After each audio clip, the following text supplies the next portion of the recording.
स्वामी प्रसाद मौर्य की पार्टी ने 2 सीटों पर अपने प्रत्याशियों का ऐलान कर दिया है। बड़ी खबर, बड़ी अपडेट।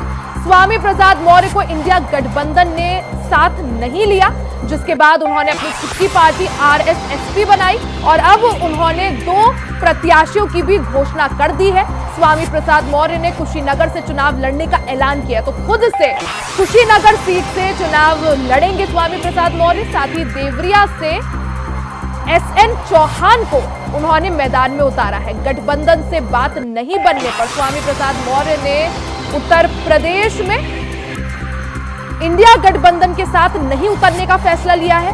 इस दौरान उन्होंने प्रसाद ने दी धमकी, कई सीटों पर भी प्रत्याशी उतारने की दी धमकी।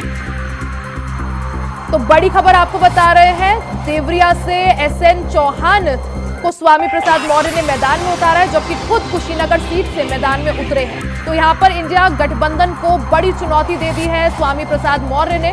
स्वामी प्रसाद मौर्य की पार्टी ने 2 सीटों पर अपने प्रत्याशियों के नामों का ऐलान कर दिया है। पहली सीट कुशीनगर, जहां से खुद स्वामी प्रसाद मौर्य चुनाव लड़ेंगे। दूसरी सीट जो है वो देवरिया की है, जहां एसएन चौहान पर भरोसा जताया है और अपनी पार्टी से चुनावी मैदान में उतारा है। आपको बता दें, इससे पहले हमने देखा था कि किस तरह से स्वामी प्रसाद मौर्य ने समाजवादी पार्टी से इस्तीफा दिया, समाजवादी पार्टी से अलग हुए और फिर उसके बाद खुद की पार्टी बना ली, आरएसएसपी। उन्होंने अपनी खुद की पार्टी बनाई और अब स्वामी प्रसाद मौर्य की पार्टी आरएसएसपी ने 2 प्रत्याशियों की घोषणा कर दी है। खबर पर ज्यादा जानकारी के लिए हमारे साथ संवाददाता मोहम्मद आसिफ लखनऊ से लाइव जुड़ गए हैं। मोहम्मद आसिफ, जिस तरह से बात की जाए कि स्वामी प्रसाद मौर्य भी अब लोकसभा चुनाव के रण में उतर गए हैं, 2 सीटों पर प्रत्याशियों के नामों का ऐलान कर दिया, खुद कुशीनगर सीट से चुनाव लड़ेंगे। ऐसे में इंडिया गठबंधन के लिए क्या माना जाए, मुश्किलें बढ़ती हुई? जी बिल्कुल, बता दूं रिया की स्वामी प्रसाद मौर्य की राजनीतिक महत्वाकांक्षा बेहद जो है ऊंची है और यही वजह है कि स्वामी प्रसाद मौर्य न घर के रहे न घाट के रहे। बता दें कि जिस तरह से समाजवादी पार्टी से स्वामी प्रसाद मौर्य का गठबंधन टूटा, उनसे दूरियां बढ़ी और समाजवादी पार्टी में लगातार राजनीति पैदा हुई स्वामी प्रसाद मौर्य को लेकर। और इसके ठीक बाद स्वामी प्रसाद मौर्य ने आरएसएसपी का गठन किया और उसकी कमान अपने हाथों में ले ली। अभी तक यह माना जा रहा था कि कहीं न कहीं स्वामी प्रसाद मौर्य इंडिया गठबंधन का हिस्सा होंगे, लेकिन जिस तरह से सपा प्रमुख अखिलेश यादव से स्वामी प्रसाद मौर्य ने जो है नाता तोड़ा था, इसको देखते हुए सूत्रों का यह कहना है कि यहाँ भी स्वामी प्रसाद मौर्य के साथ खेला हो गया। काफी इंतजार के बाद स्वामी प्रसाद मौर्य खुद उसी जगह से चुनाव लड़ेंगे और साथ ही साथ देवरिया की बात करें तो देवरिया से एसएन चौहान यहाँ से प्रत्याशी होंगे। आरएसएसपी ने 2 प्रत्याशियों की घोषणा कर दी है। अब यह तय हो गया है कि आरएसएसपी अकेले दम पर चुनाव लड़ेगी और इसका फायदा कहीं न कहीं जो है एनडीए को होगा। एनडीए मतलब बीजेपी प्रत्याशियों को होगा।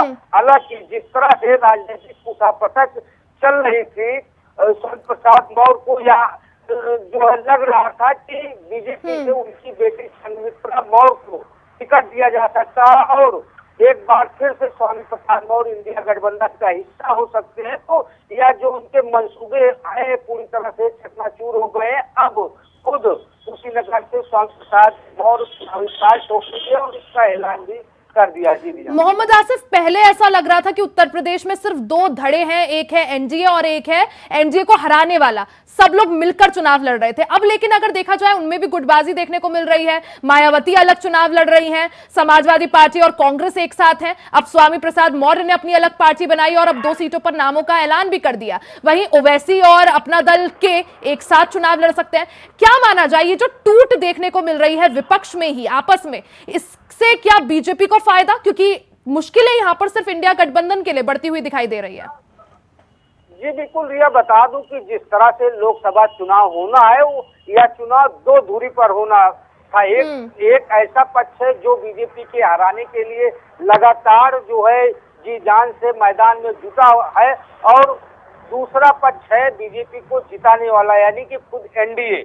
लेकिन लोकसभा चुनाव के पहले जिस तरह से इंडिया गठबंधन बना और सभी ने एक साथ हुकार भी भरी, चाहे सपा सुप्रीमो अखिलेश यादव हो या फिर कांग्रेस हो।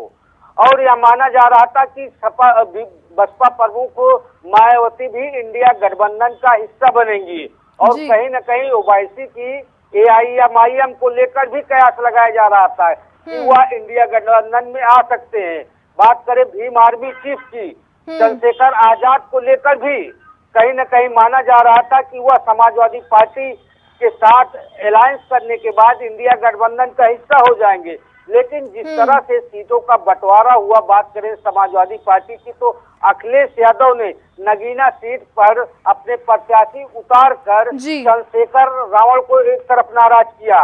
और इधर बात करें तो स्वामी प्रसाद मौर्य और अखिलेश यादव के बीच रिश्ते खत्म हो गए और बसपा सुप्रीमो मायावती सूची पर सूची जारी कर रही हैं। पल्लवी पटेल की बात करें तो अपना दल एस, ये अपना दल के का भी जो है तालमेल नहीं बैठ पाया। तो कहीं न कहीं लोकसभा चुनाव के पहले जिस तरह से इंडिया गठबंधन चूर चूर हो रहा है और बीजेपी की राह आसान भी हो गई, क्योंकि एक तरफ जो वोटों का बंटवारा है उसका बड़ा हिस्सा जो है इंडिया गठबंधन, कांग्रेस और सपा के साथ साथ अपना दल के और भीम आर्मी और बसपा सुप्रीमो मायावती के बीच होना है। ऐसे में अब यह कहा जा सकता है कि बीजेपी पूरी मजबूती के साथ इनके चुनाव लड़ सकती है। फिलहाल सपा मोहम्मद आसिफ आप बने रहिए, आगे भी आपसे चर्चा जारी रखेंगे।